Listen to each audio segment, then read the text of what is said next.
اگر آپ فارمر ہیں تو پلیز یہ ویڈیو دیکھیے گا اور بتائیے گا کیا آپ کا بھی حال یہی ہے۔ تو اس سے پہلے آپ کو بتاتا چلوں کہ پلیز ویڈیو کو لائک کر دیں، چینل کو سبسکرائب کر دیں اور ویڈیو کو پلیز شیئر کر دیں۔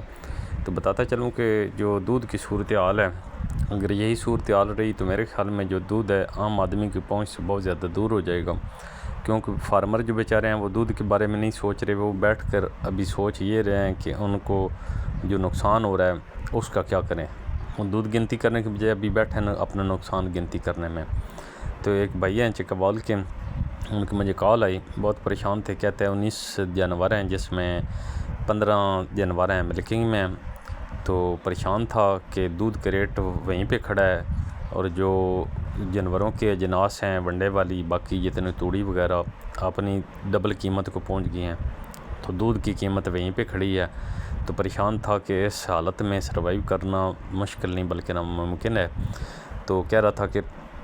ابھی میں نے سارے جانور سیل کرنے ہیں، تو پوچھا کہ یار ابھی سیل کرتے ہو تو آپ کو کتنا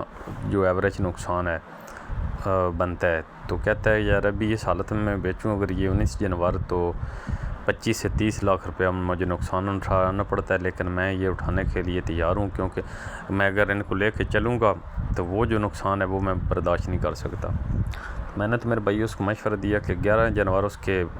گبن ہیں، پریگنٹ ہیں، اس کو بولا کہ یار ان کو آپ تیار کرو اور ان کا خرچہ چلانے کے لیے 1-2 جانور آپ سیل کر دو، تو ان پہ لگاؤ، ان کو تیاری کے مراحل کے نزدیک لے کے جا کے سیل کرو۔ اگر یہی کام کرنا ہے پھر تو آپ اس طرح کرو کہ یہ سب جب تیار ہو جائیں تو بیچ دو،